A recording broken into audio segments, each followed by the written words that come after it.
우리 함께 사도신경으로 우리의 신앙을 고백하겠습니다. 나는 전능하신 아버지 하나님 천지의 창조주를 믿습니다. 나는 그의 유일하신 아들 우리 주 예수 그리스도를 믿습니다.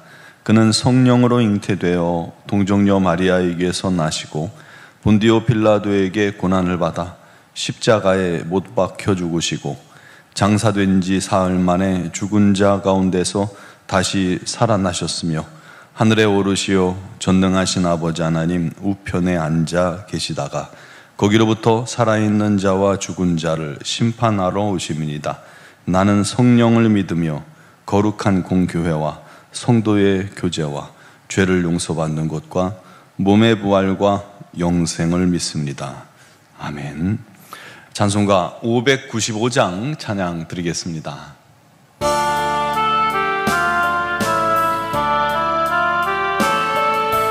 나 맡은 본분은 구주를 높이고 문 영혼 구원 얻도록 잘 인도함이라. 부르심 받들어 내 형제 섬기며 구주의 뜻을 따라서 내 정성 다하리. 주 앞에 모든 일 잘 행케 하시고 이후에 주님 배울 때 상 받게 하소서. 나 항상 깨어서 늘 기도드리며 내 믿음 변치 않도록 날 도와주소서.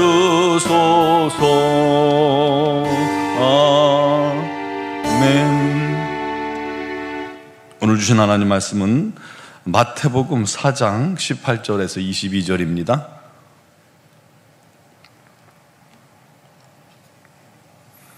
마태복음 4장 18절에서 22절을 봉독하겠습니다.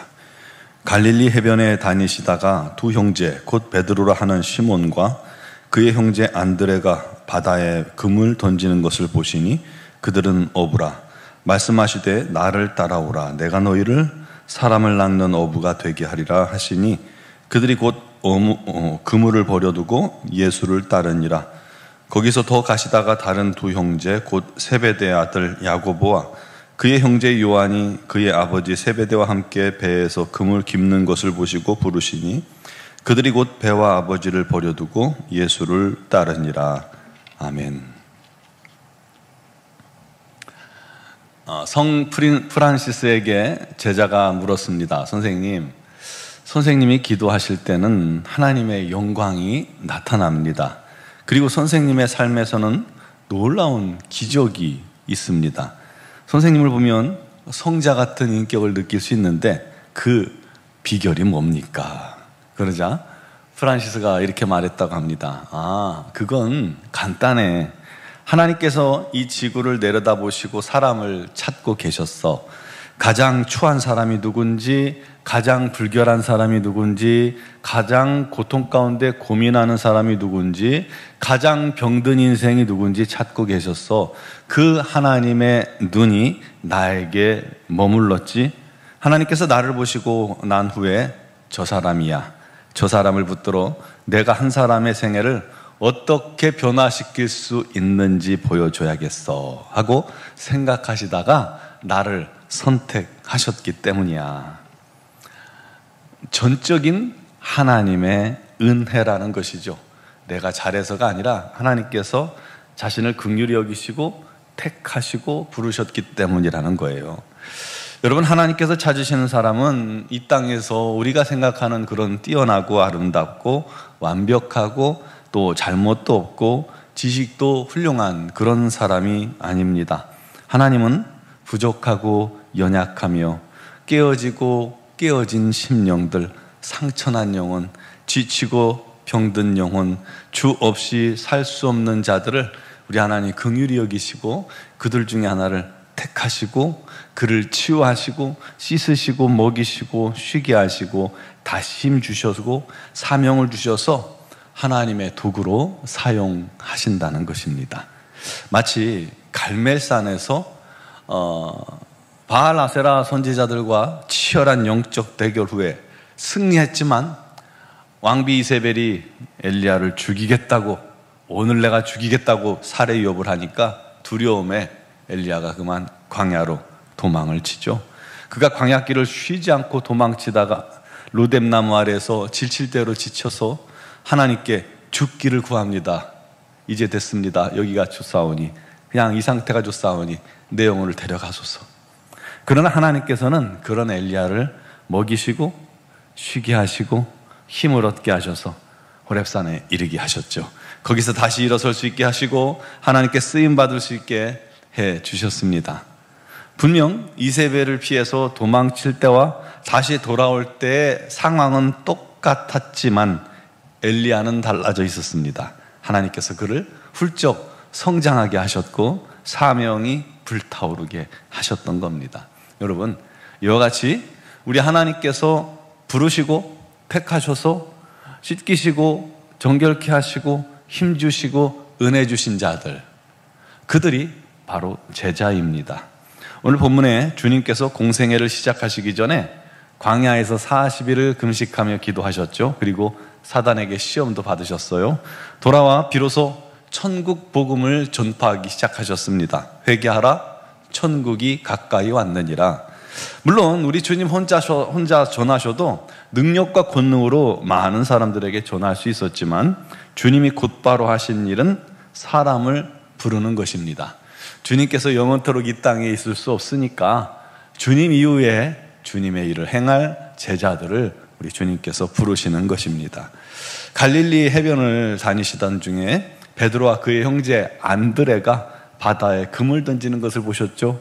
그들에게 말씀하셨습니다. 나를 따라오라. 내가 너희를 사람 낚는 어부가 되게 하리라. 그 말에 그들이 곧 그물을 던져두고 예수를 따릅니다.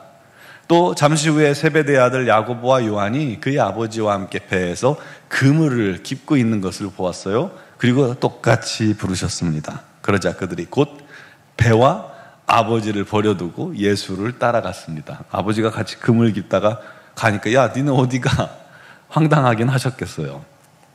베드로와 안드레, 야고보와 요한 모두가 주님의 부르심에 즉각적으로 반응했다는 것을 여러분 기억하시기 바랍니다.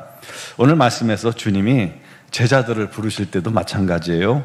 세상 조건, 이력서를 보시고 어느 학교 나왔네, 공부 열심히 했네, 안 했네, 좀 쓸만하네, 전혀 보시지 않았어요. 물론 제자들의 사정과 속을 다 아시지만 그런 거 따지지 않으셨어요. 능력 있고 똑똑한 사람들을 찾아서 구별해서 야, 얘들은 내가 쓰기에 참 좋겠다, 편하겠다 해서 부르신 것이 아니라는 것을 알 수가 있습니다. 이들은 그냥 모두 먹고 살기 바쁜 가난한 어부들이었습니다. 교육도 내세울 학벌도 없습니다. 그냥 세상 풍파에 찌들어 상처나고 연약하고 부족하기 짝이 없는 자들입니다.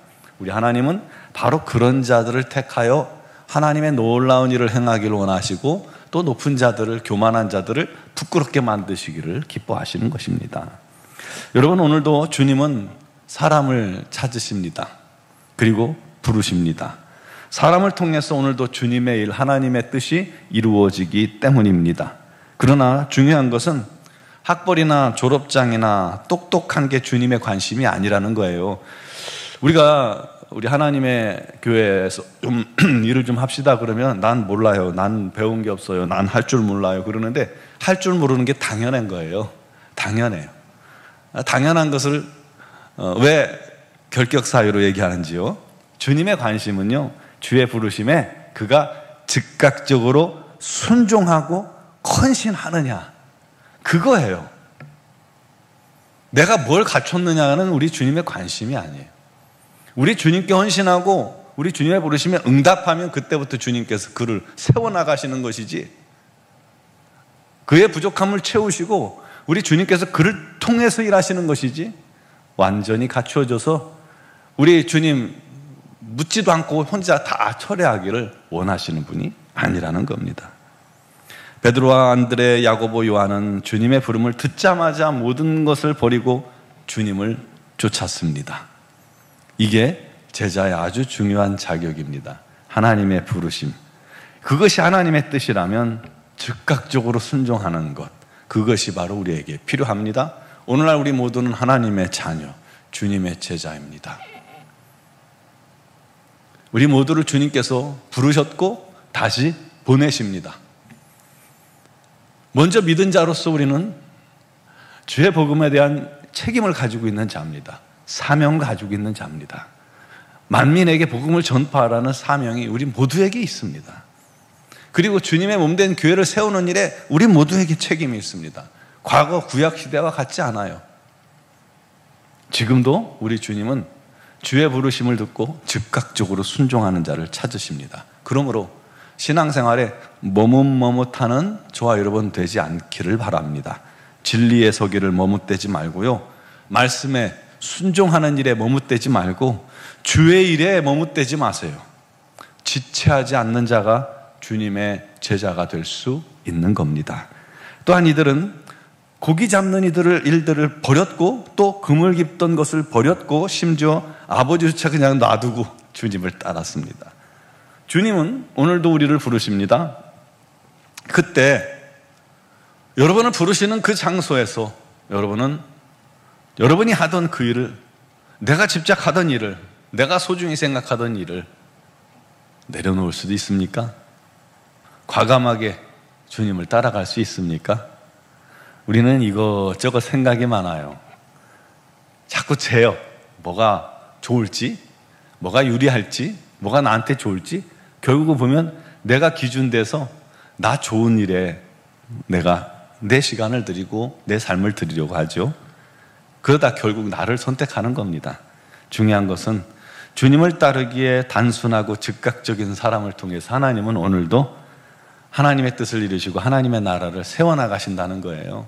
그가 어떤 사람이냐보다 그가 순종하는 사람이냐, 주님의 뜻이라면 기꺼이 내가 가진 것을 내려놓을 수 있는 사람이냐, 그것을 보시는 겁니다. 그렇게 주님 앞에 헌신된 자를 우리 하나님께서 붙드셔서 은혜 주시고 성령의 놀라운 능력도 더하시고 지혜도 주시고 그 삶에 주님의 놀라운 인도하심이 넘치도록 역사하시는 것입니다. 그 사람을 통해서 오늘도 하나님의 나라가 든든히 확장되고 세워져 나가는 겁니다. 그들이 주님의 참된 도구요, 주님께서 기뻐 사용하시는 깨끗한 도구요, 그릇입니다. 그들이 바로 오늘날 제자입니다. 우리도 주님이 부르십니다. 여기서 누구는 제자가 될 것이고 누구는 군중이 될 것입니다. 여러분, 군중 되지 맙시다. 제자가 돼서 우리 주님의 놀라운 뜻에 기뻐 순종하며 우리 하나님의 일을 이루는, 우리 하나님의 몸된 교회를 세우는 거룩한 사명자 되기를 주님의 이름으로 축원합니다. 기도드리겠습니다. 사랑하시는 아버지, 이 짧은 세상 사는 동안에 우리가 먹고 살기 위하여 여전히 우리도 그물을 깁고 있고 여전히 우리도 배를 타고 고기를 잡고 있습니다. 물론 그 손에 빈손일 때도 많고 망할 때도 많고 때로는 적은 수확에 기뻐할 때도 있고 때로는 많은 수확에 또한 흥분될 때도 있겠지만 결국 우리는 빈손으로 주님 앞에 설 뿐입니다. 주여, 그렇게 이 세상 것에 집착하고 이 세상 것이 우리의 전부인 양 사는 것이 아니라 오늘도 우리를 부르시는 주님의 부름에 우리가 가지고 있는 것, 우리가 집착하던 것, 우리가 사랑하던 것도 과감하게 내려놓고 주의 일에 순종하게 하시고 주님을 따를 수 있게 해주시고 주님 주신 사명을 우리가 아멘하여 받을 수 있게 해주시고 그 사명의 자리에 서게 하여 주옵소서. 아버지, 내가 가졌던 사명을 우리가 잃어버리지도 않게 해주시고 끝까지 사명 감당할 수 있게 하여 주옵소서. 이것저것 생각이 많은 것이 아니라 단순하게 주님의 뜻이라면 내 모든 걸 내어드려 주의 영광을 위해 쓰임받도록 나를 드릴 수 있는, 주님의 제자가 되게 하여 주시옵소서. 아버지, 우리 노원중앙교회 모든 지체들이 주의 영광을 위해 쓰임받는 제자가 된 교회 되기를 원합니다. 우리 노원중앙교회가 우리 하나님의 능력의 장중에 붙잡혀 우리 하나님의 생명의 복음을 위해 또 하나님의 나라를 위해 귀히 쓰임받게 하여 주옵소서. 오늘도 주의를 위해 주 앞에 나와 기도하고 사모하는 심령들마다 지혜를 더하시고 은혜를 주시고 그 마음의 소원에 주님께서 응답하여 주시고 특별히 육신의 질고로 말미암아 지친 영혼 또 병든 영혼, 어려움 당한 영혼을 우리 하나님 불쌍히 여기사 그들을 그 어려움 가운데서 건져주시고 세임 주시고 능력 주셔서 우리 하나님의 몸된 교회를 위해 섬기는 데 부족함이 없도록 은혜를 더하여 주옵소서. 아버지 하나님, 주님께서 기적으로 역사하여 주옵소서. 아버지 하나님의 뜻을 이루게 하여 주옵소서. 미얀마 양곤 한인중앙교회 또 미얀마 선교센터를 주님께서 세우셨사오니 그것을 통해서 우리 하나님의 놀라운 영광 나타내시고 많은 영혼을 주께로 이끌어 주옵소서. 우리 선교사님들에게 지혜와 능력과 명철을 더하시고 성령의 기름 부어 주옵소서. 우리 범민아 전사님 가정이 미얀마 선교를 위해 이제 훈련센터에 입소했습니다. 우리 하나님 그 모든 여정에도 함께 하시고 잘 준비되게 해주시고 무엇보다도 성령의 기름 부으심이 넘쳐나서 오직 우리 하나님의 뜻대로 쓰임받게 하여 주옵소서. 필요와 쓸 것을 우리 하나님께서 다 채워 주옵소서. 오늘도 사랑하는 모든 심령들을 주장하시고 또 영상을 통해 예배하는 영혼들에게도 놀라운 은혜 더하실 줄 믿사옵고 예수 그리스도의 이름으로 기도드리옵나이다. 아멘.